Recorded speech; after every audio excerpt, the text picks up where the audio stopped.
Welcome to the Nailed It Wall. Welcome to episode 60 of the Nailed It Wall. I'm Mr. Lane, the STEM guy. And I'm Miss Scofield. On this week's episode, we're going to talk about the notorious Arrowhead Alligator. We're going to talk about Rubik's Cube, and we're going to talk about our Nailed It, Failed It wall. All right, people, buckle up and enjoy the ride. All right, partner. Well, we've been off for 2 weeks. Yeah. And I think we got to just start off with, how have you nailed it or failed it the last 2 weeks? Man, I have had some serious, both nailed it and failed it. So definitely what you alluded to with the Rubik's Cube, which we're going to talk about. But I feel incredible pride in my STEM class, as anybody that's listened to us know that that's a big part of what we do in 8th grade STEM. And all my kids learned the cube this time, and it was the hardest challenge this quarter than any other. And they're super bright kids, very motivated, but they just now really when you talk struggled. about this is every single kid in your STEM class solved the Rubik's Cube. Yeah, and you saw how many kids are in that class. It is a huge class this quarter, but they are seriously, they just inspire me. And this teaching is part us, and so much of it though is how the students respond and what they run with and their energy and what they feed off of you. And so this quarter is just a dream group of kids, and their dedication, their passion, their buy-in has been unparalleled. And I've had some really amazing STEM classes, but this one so far is probably my very favorite. But they worked really hard and they struggled. So that was definitely I think the top for me. Also, I had... Now, how many classes in a row have you had every student solve the Rubik's Cube? Oh, all the quarters last year. I'm so confused about where COVID ended and where COVID, began. It's truly amazing. We talk about grit, perseverance. These are 8th graders, and they're solving the Rubik's Cube. And right now, our campus is just running rampant. Yeah. We had a student, Jasper, on Talent Thursday solving the cube. Then all of a sudden, everyone's has 2x2s, 3x3s. Jasper's on the 4x4. And I'm talking 4th through 8th grade. Everyone's just wants to solve the cube. So many kids have come up to me and be like, can you guys start the Rubik's Cube Club up again? And they just want to get their hands on all of your cool cubes. And it's seriously the coolest thing, something that we do on announcements, just trickles out there. And I love it. I get excited. I just had to learn the algorithm to solve the 2x2. And so I'm just showing that off to all the kids, trying to teach all these kids. I got to learn that. I'm so close. And it's really the coolest thing. Erno Rubik's, he'd be so impressed. Yes. And when you think about one it, of my people. yeah. Hungarian. And all these kids solving the cube, only 5% of the world population can solve the Rubik's Cube. Sorry to interrupt there. Go on. You're okay. No, I'm so glad. One of my favorite parts about the cube experience this quarter is I have so many girls in my group. And girls, I'm pretty sure we've talked about it on the podcast, but for some reason, they tend to sell themselves short more often, middle school girls. And so, of course, the dialogue to begin with is, I'm never, all of those things, which we chat about the whole time. It's a huge part of the cube process is, yes, you will. Just not yet. We're going to keep working. Same thing with students when you build rockets. Yeah, so many of them come up to you and be like, I can't build a rocket. Yeah, they do. And the cube is hard. And I have first period this year, or this quarter. So it's their first class of the day. They're middle schoolers. They're dragging because it's early for them. And so, sometimes I have kids come in and say, I just barely went to bed 3 hours ago, so they stay up gaming. Good, great, grand. Yeah. So I'm getting their prime, what they could potentially be. But my point is, despite all of that, those kids would grab a cube the second they walked in. It was hard and they loved it. And when they solved it, their faces. I mean, I did a really cool newsletter this last week, and it was just chock full of stuff like that. But one whole section was all Rubik's cubes that had been solved. And I got some nice feedback from parents just saying how much they loved all the pictures. But there were so many kids to celebrate, and you don't want to leave anybody out. And their faces are just as pure glee. Just such a cool thing. And we did the Pringle Ringle, which was another, just those moments where they do something hard, they do something they think is impossible. And you had someone in your class, an interpreter, a woman. She's lovely, Miss Sue Ann, if you're listening. And she used to solve it as a kid. And then, it's like something about us as adults, all of a sudden we get to a certain place, and she kept saying, oh, I just don't think it's going to happen. And I just remember, just continuing like, yes, it will. Like, here's the book, I think we forget that you can just persevere and then achieve great things that you don't know is possible. Even at basketball practice tonight, one of the parents was holding a Rubik's Cube. I walked up to him. I said, can you solve this? And it was one of the players on the team, and I just sat there, started solving it, and I was like, look, it's like dribbling with your head up. I'm solving the cube, and it's really coolest thing. And share the story about the student whose father went out and bought a cube. Yeah, and so I'm still confused if he was so excited that she was doing it, because I want to say that he had one as a kid. I think it's that she came home and was talking about it, and so he was so excited that he ordered her one. Then she started bringing that in, because it took, 2.5 weeks to do all of the kids, I think. I want to say that was about that right, about that amount. And she would bring hers in, and then she was learning the algorithm on her own. She was memorizing it.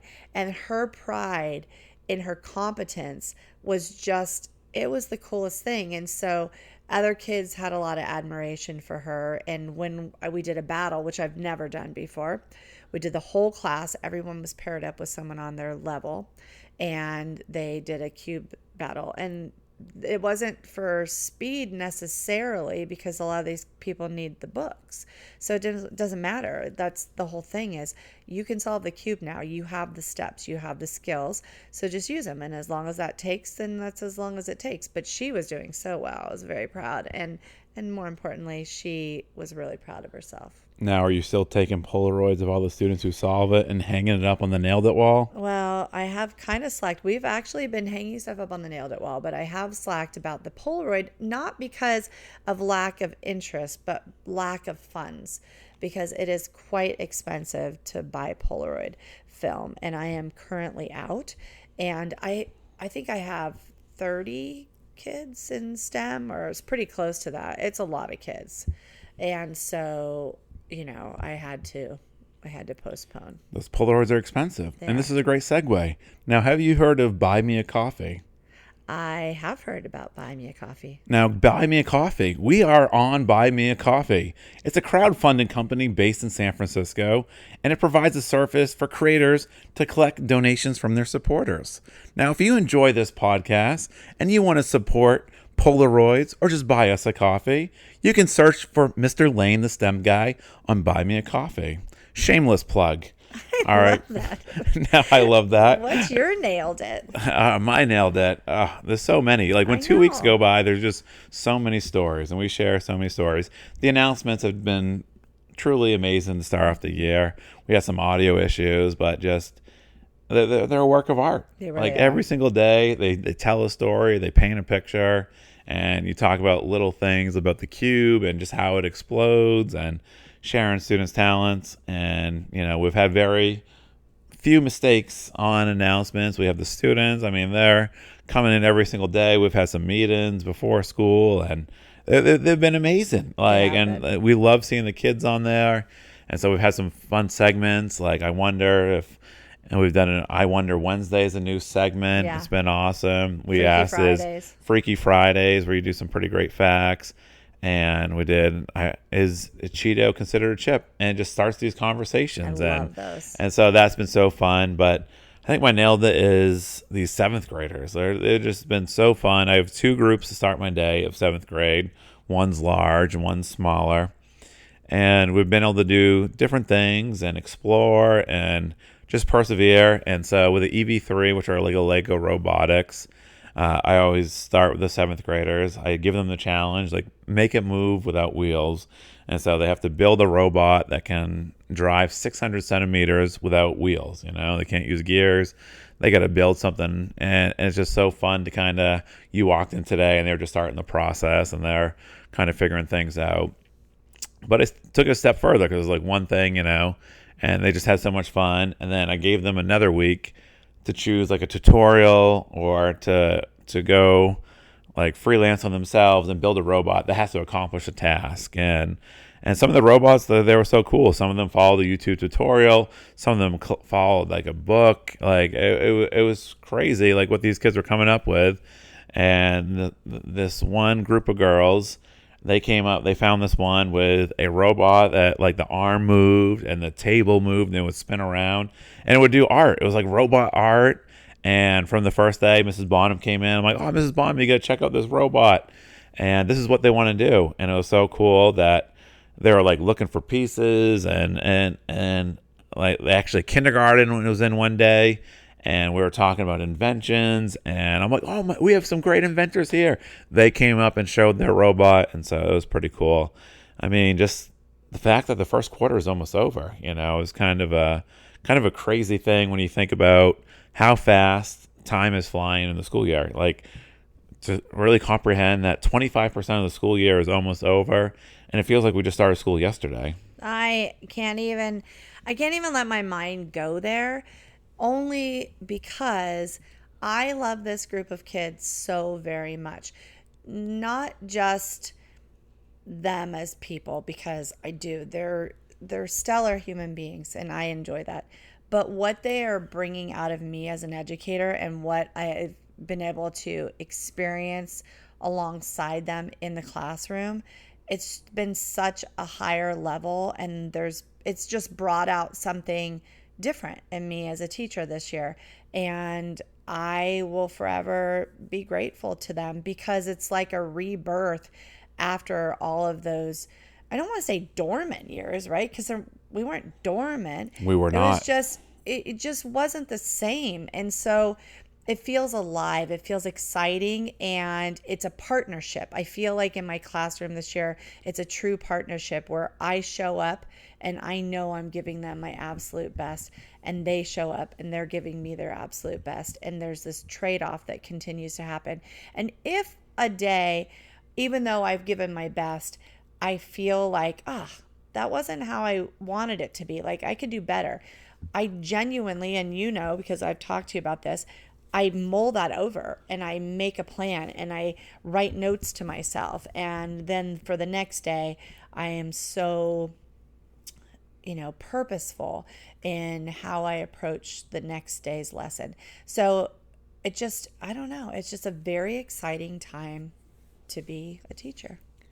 Before we get into our main topic, can you share a little about you got with the new curriculum in 8th grade science, you absorbed rocks. Yes. And you were not thrilled about rocks because you had physics. I mean, every 8th grade science teacher should be teaching physics. It's a good segue as they get ready to go to high school. And you lost physics. And you were crestfallen by losing physics. I mean, physics is just awesome. It's everywhere. It is. And you did some pretty cool things. You talk about the Bungee Barbie and the Play-Doh cars.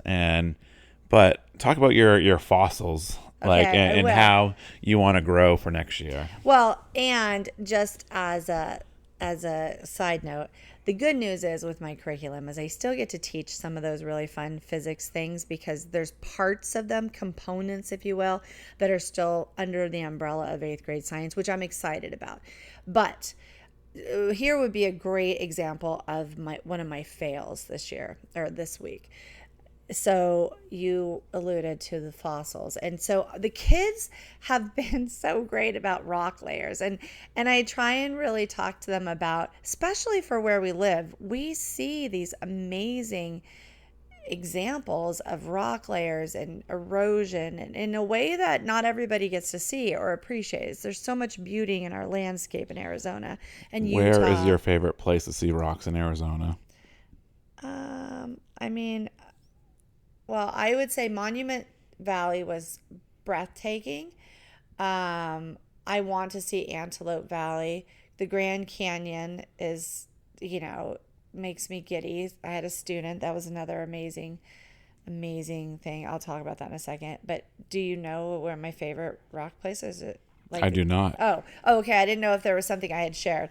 I mean, honestly, so many places. On the drive to Colorado, I there was so many examples, and I was like geeking out just because it's all around and it's relevant. And you talk about like how much that's linked to history and telling a story and understanding our past.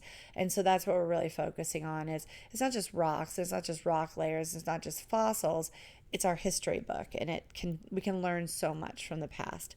And so this year, it's my second year with my curriculum, and I didn't do nearly as much hands-on last year for a variety of reasons.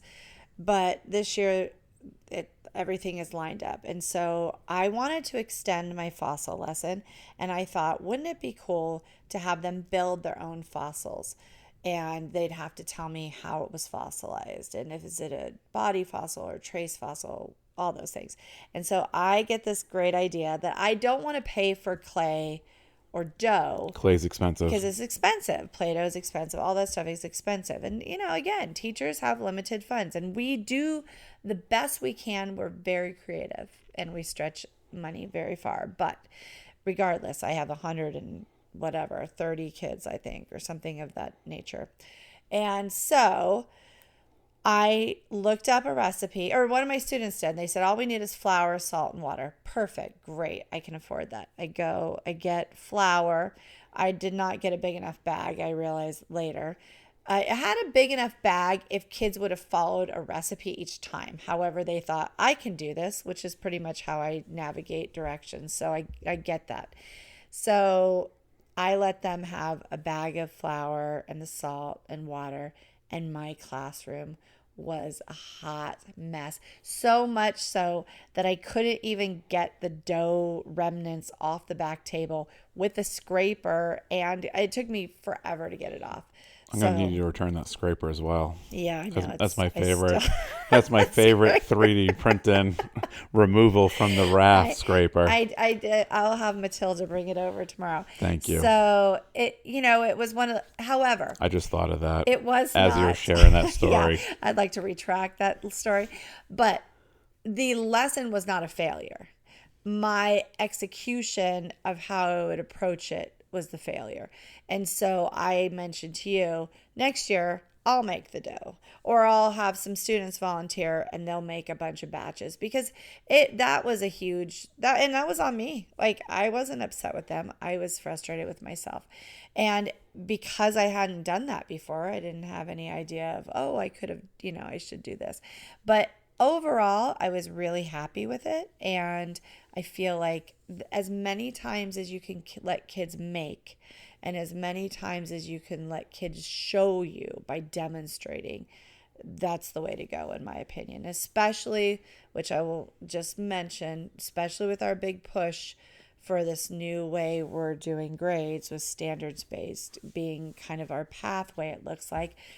It's tough for kids that aren't good at test taking, but they may really understand the concepts, and we always want to give kids the opportunities to show that. Wow. I love how reflective you're being. You're so excited about your planner and just your little notes as you prepare for the next year. Now, recently, there was a big, I want to say haboob. Like, what's the big?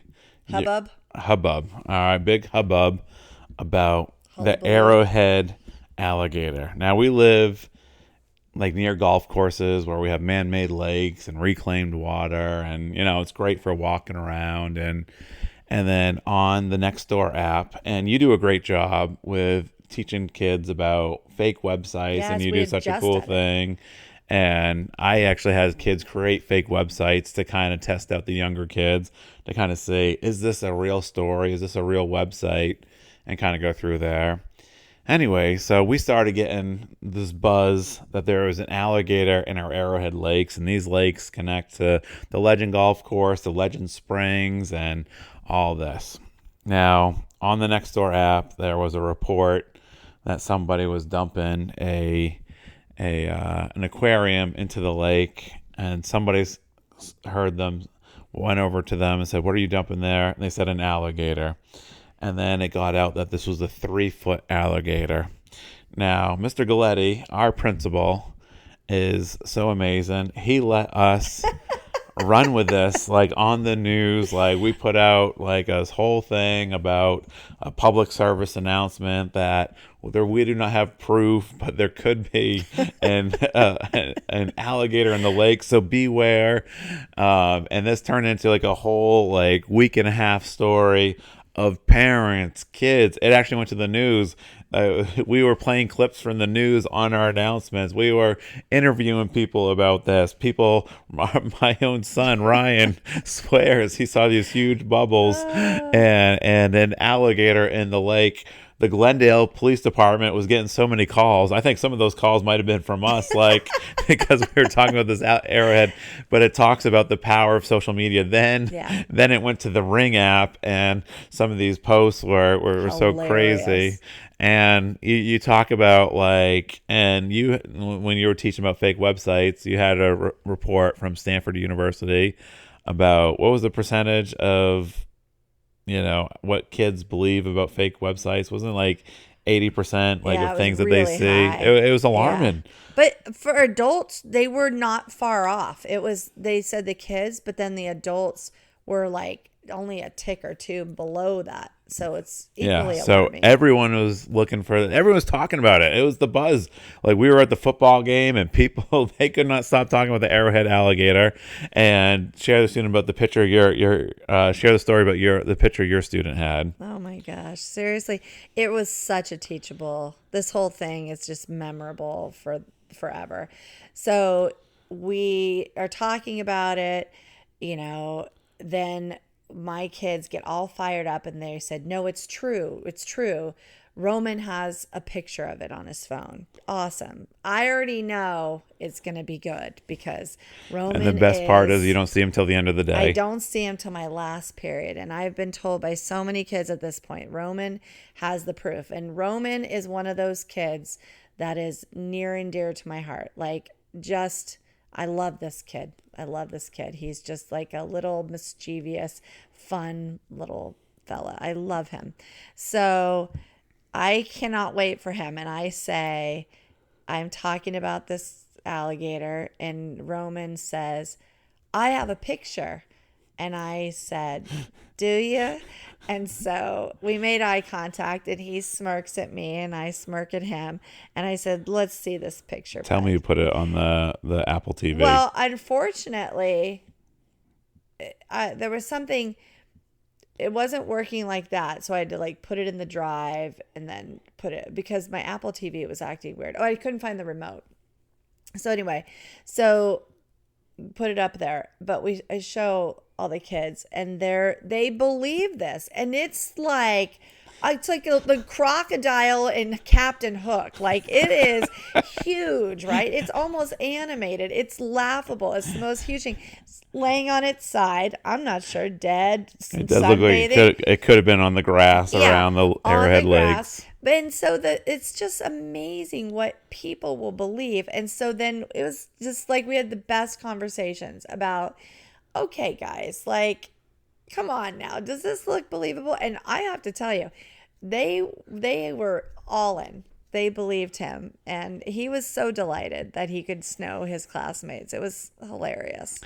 And I was losing my mind. And the Phoenix Herpetological Society, I may have butchered that word, they came out, and they were on the news, and me and Enzo, we lost our minds because we were laughing because they were saying that the fish would have gotten to it, or the raccoons, which we also led another major news story, but the raccoons in the neighborhood would have gotten to it, and we were just losing our minds because then they held up this tiny little alligator. They're like, this is about how big it would have been. Tiny. And the stories then students found out that you could buy like a water remote control alligator head. They wanted to buy it and put it in the lake, Oh my gosh. and it was just the other day, someone came up to me and said, "There's another alligator in the lake," and I said, "What's your source?" He's like, "I saw it on the news," and I never followed up with it. But and the best part is, we've been so busy. Usually, Mrs. Hunter comes on like on every Friday and does a "How's It Feeling Friday" segment, and she just got into character, and she had a tinfoil hook, came up with a name Dolphus Simpatico, and just got into character. We were filming her down by the lake, and we had this stuffed animal alligator, and we were pulling on a string. And so many of the students were like, I would just tell them stories. I'm like, I had to wrestle it, and now it's stuffed in my classroom.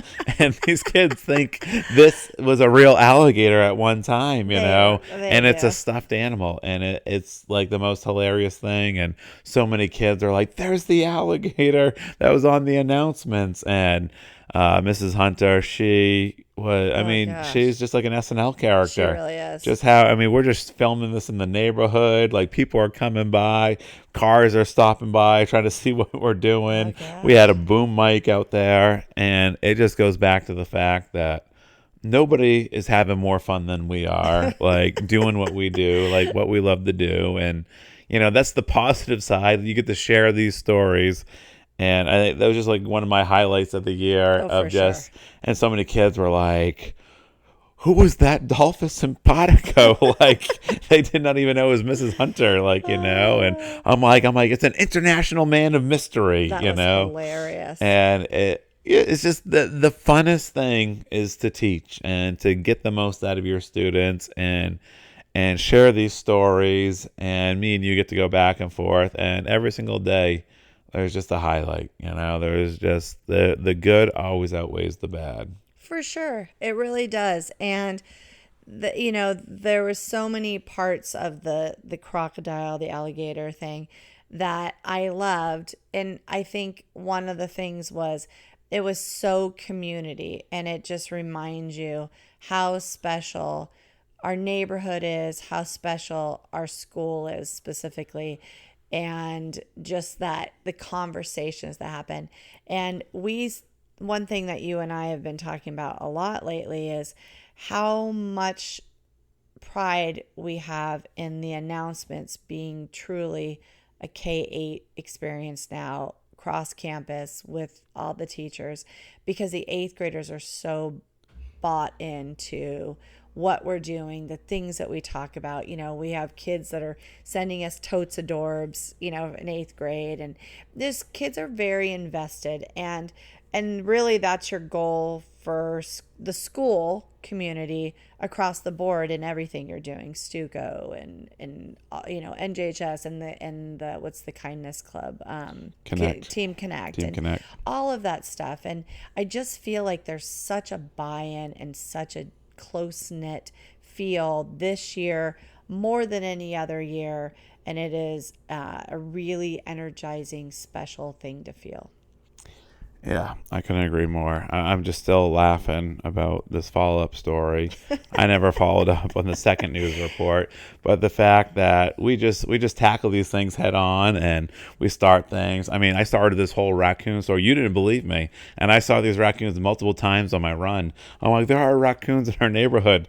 We put on the announcements. I'm like, you'll get a prize if you can photograph the announcements. All of a sudden, people were sending videos, pictures, and then so many people did not believe this raccoon story, and they were out there, and they're always out there. You've been walking, you've come face to face with raccoons. They're shifty characters, but just the fun of our admin to say, just roll with it, and it's just such a great feeling in terms of that. And we just have so much fun. And you talk about the kindness, we have to do a whole podcast on the kindness, because it's just so powerful, like what our staff and our community is doing as a whole, to really embrace kindness and push everyone forward. Yeah, and just one thing I do want to say about that, so that we can remember to come back. But we did give a shout out to Mrs. Lincecum last time, but our staff meeting today, I just felt so excited and inspired by the things that she's doing with her class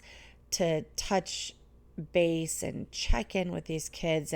And we've talked so much, in the last couple of years about how much disconnect COVID created within students and with their emotions, and really tapping into that, and getting back into the empathy and the kindness and relationships, and the work that she is doing just in that. And I am sure she's an amazing social studies teacher as well, which is, just honestly, that's the cherry on top. What she's doing for them socially and emotionally blows my mind, and it gets me really excited and proud to be a co-worker of that, and to be able to try and emulate some of that in my class, because it's just so necessary, right now more than ever. I couldn't agree more. I mean, just it feels good to be back. You're going to start doing podcasts with your STEM group Tomorrow. I can't wait to kind of see what they come up with. And if you're out and about, people, you're in the Glendale, Arrowhead Lakes area, beware. There could be an alligator out there. I don't believe it. I have to see it to believe it. That's what I tell the kids. And you don't know how many kids have come up to me with a sighting of this alligator. And it brings so much joy to me that, how much fun that we've been having. As we always say, people, if you can be anything, be kind. Are you on social media? Well, you can find me on Twitter. Look up Mr. Lane, the STEM guy. And me at a positive proton. And don't forget, if you like this podcast and you want to support us, you can buy me a coffee. Search up Buy Me a Coffee. Search up Mr. Lane, the STEM guy. I'll be sure to buy my co-host a coffee with your kind donation.